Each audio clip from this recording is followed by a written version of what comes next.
Well, the police watchdog says it must explore all the circumstances surrounding Mr. Cabba's death, including came to be aware Mr. Cabba was driving. The investigation is expected to take 6 to 9 months. A time frame people here say is much too long. Celestina Olulode, BBC News. You're watching BBC News. Our thanks to Clive Murray. We are continuing our coverage of the lying state of the late Queen Elizabeth II. And looking ahead this evening to the vigil of the grandchildren, 8 grandchildren, all 8 of the Queen's grandchildren going to be standing here at the catafalque this evening. So that is Peter Phillips, Zora Tindall, Princess Beatrice and Princess Eugenie, Lady Louise Windsor and James Viscount Severn. And of course they will be joined by newly created Prince of Wales, Prince William, for the arrival of what the coffin, and Prince Harry, who will be in uniform tonight, the Blues and Royals, part of the Household Cavalry Regiment. At the BBC Sports And ahead of them standing in Westminster Hall tonight, Princess Beatrice and Princess Eugenie have issued a statement, and this is what the statement says. It says there have been tears and laughter, silence and chatter, hugs and loneliness, and a collective loss for you, our beloved Queen and our beloved Granny. We are so happy you're back with Grandpa, they go on. Goodbye, dear Granny. It has been the honour of our lives to have been your granddaughters, and we are so very proud of you. We know that dear Uncle Charles the King will continue to lead in your example as he too has dedicated his life to service.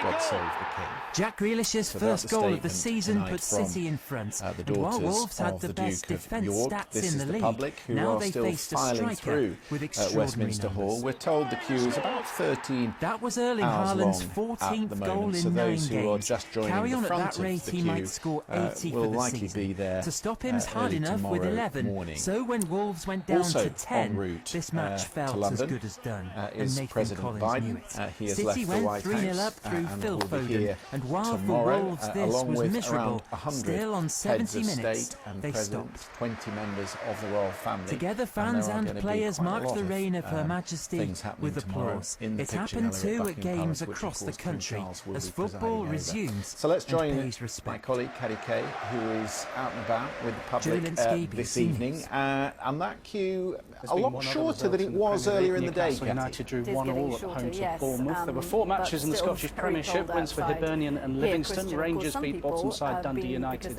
2-1. It was goalless between St Johnstone and Ross County. It's the opening weekend of the Women's Super League. Maya Le Tissier scored twice on her debut for Manchester United. And one of England's European Championship winners from the summer, Alessia Russo, was also on the score sheet. All the goals came in the first half of the Leeds Sports Village as they won 4-0 against Reading. What was it like? Next weekend's Rugby League Grand Final will be between Leeds and the defending champion St Helens. Saints are looking to become the first side to win 4 Grand Finals in a row. 2 first-half tries from Joe Batchelor helped them beat Salford 19-12 in today's She's been our queen for there were 5 matches in the Rugby Union Premiership. Saracens came from 17 points down to beat Harlequins by 30 points to 27 at the Stoop. Elliot Daly won it for them with this long-range penalty. There were also wins for Northampton, Leicester, Bristol and Sale. And she has been the head. You can find all the scores from the United Rugby Championship on the BBC Sport website, and also the latest from the final of cricket's One-Day Cup. Kent he queued up for almost 11 hours. Ollie, thank you for that. What he said is he just wanted to pay real homage to her. She served us for 70 years.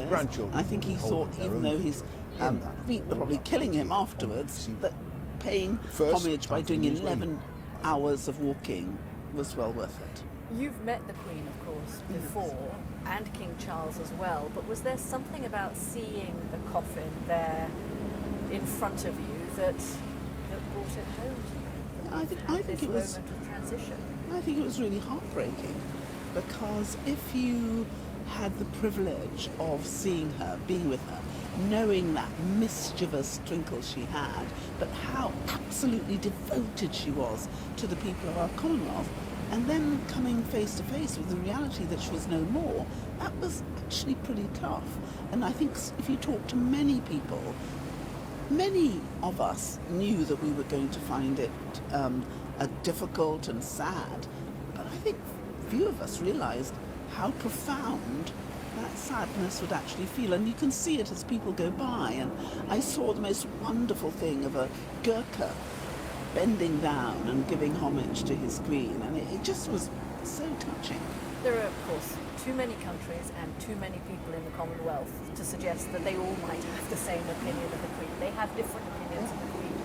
But I wonder whether for countries of the Commonwealth and people of the Commonwealth, they also have a sense that this is a moment of transition. Yeah, they do, because Prince Charles, as he then was elected as the next head of the Commonwealth in 2018.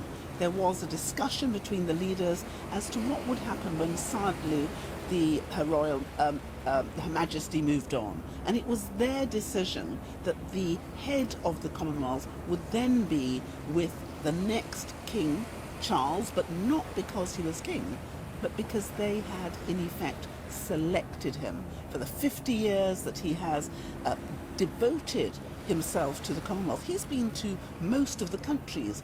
He has sympathised with so many of the things which are of critical importance to small islands like climate change and energy. And so this transition is really sad because we're losing a much-loved queen, but what a relief, what a real comfort it is that the next person to play her role has had such a deep relationship with the Commonwealth and is so respected by the Commonwealth.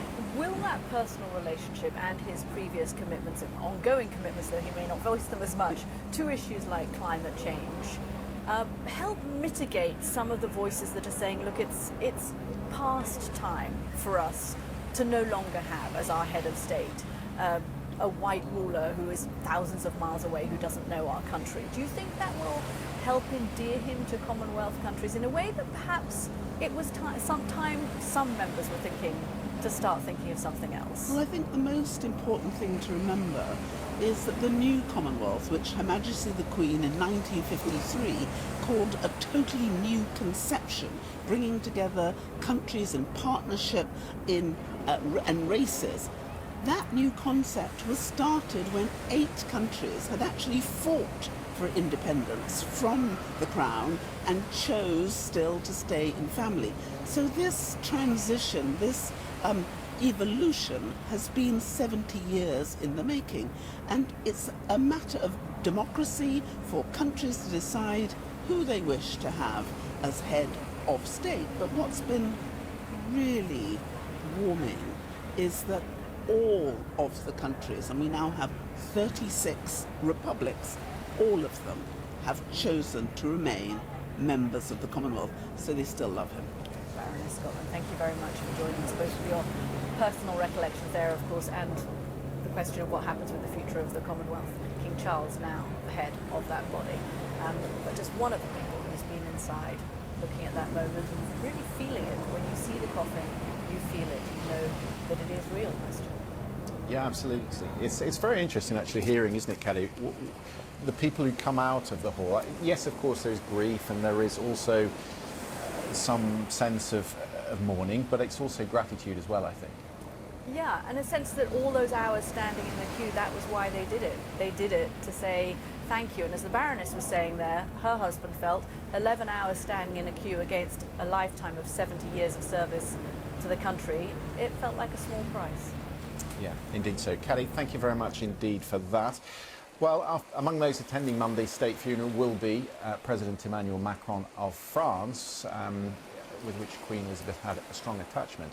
It's a country she visited many times and whose language she spoke fluently.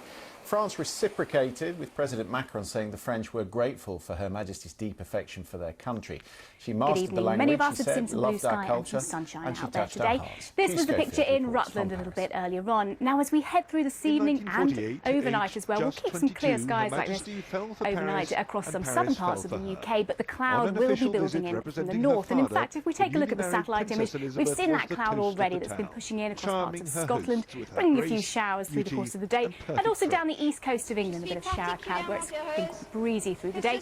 The breeze in the east tending to ease out a little bit through this evening and tonight, and the cloud filtering its way further south. But we will keep the clear skies for longest across parts of central southern England and South Wales, so the coldest temperatures first thing Sunday will be here. Could just be a touch of grass frost in a few spots.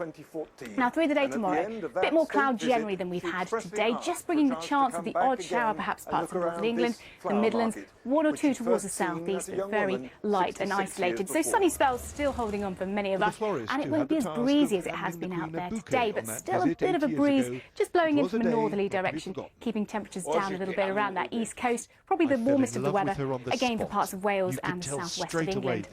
Now, if you're planning on heading to London over the next couple of days, I think there will be more cloud than we've had out there today, but less of a breeze as well, and temperatures building day on day for the next few days. So we've got high pressure building as we head through to Monday for the Queen's State funeral. Most places are looking dry and settled. Helping smooth over the rows of the moment.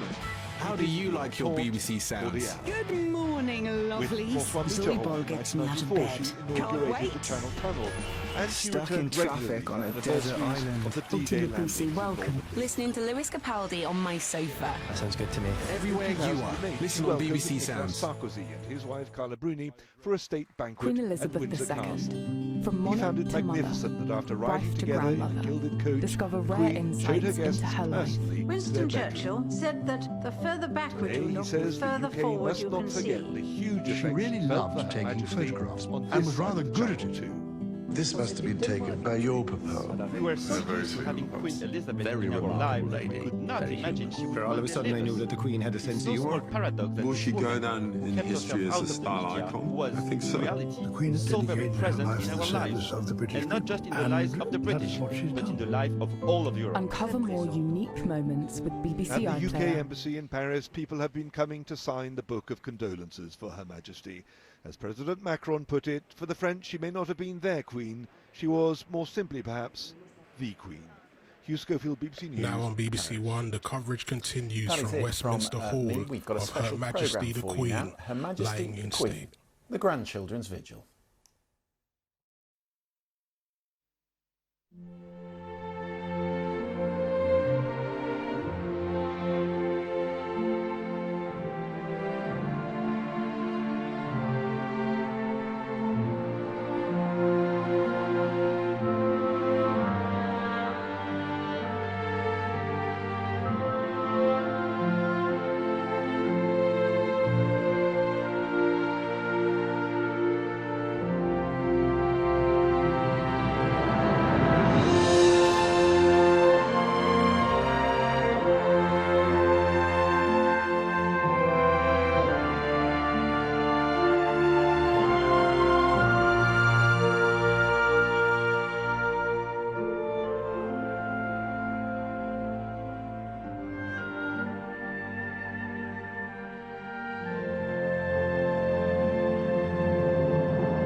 Good evening and welcome to this special program, The Grandchildren's Vigil.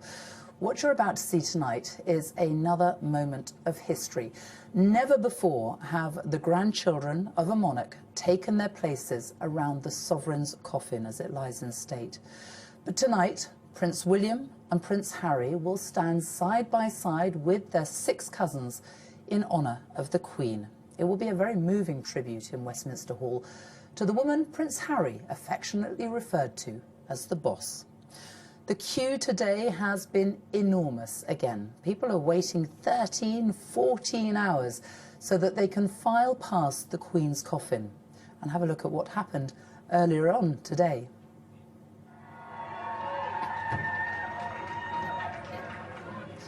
Well, King Charles and Prince William surprised people standing in the queue. This was near Lambeth Bridge, people who had been waiting in the cold all through the night. The King and the Prince of Wales spoke to many of them, shook hands, and they told them how grateful they were that so many people had made such an effort to pay their last respects to the Queen.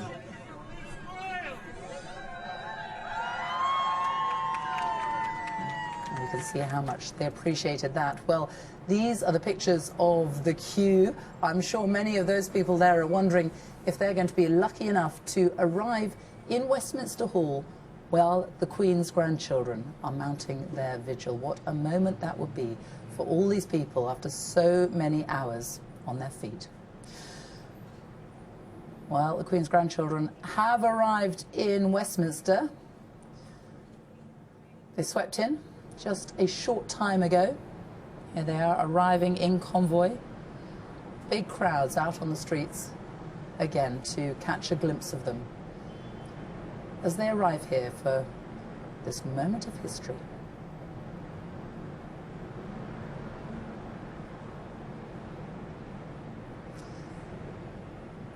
Well, there's the convoy going in. That was a few minutes ago. Let's go inside Westminster Hall now and join Petroc Trelawney.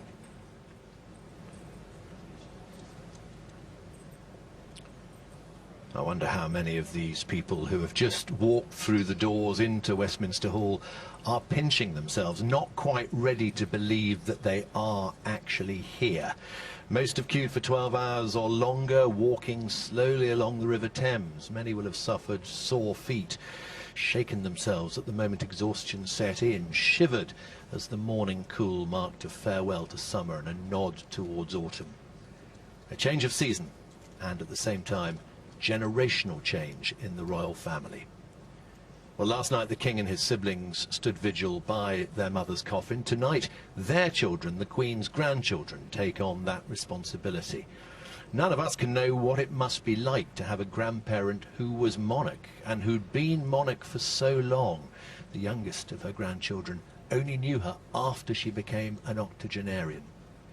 The biggest change will be for the new Prince of Wales, who's already assumed many of his father's former responsibilities. But perhaps the thoughts of those new duties will be put to one side for a quarter of an hour this evening.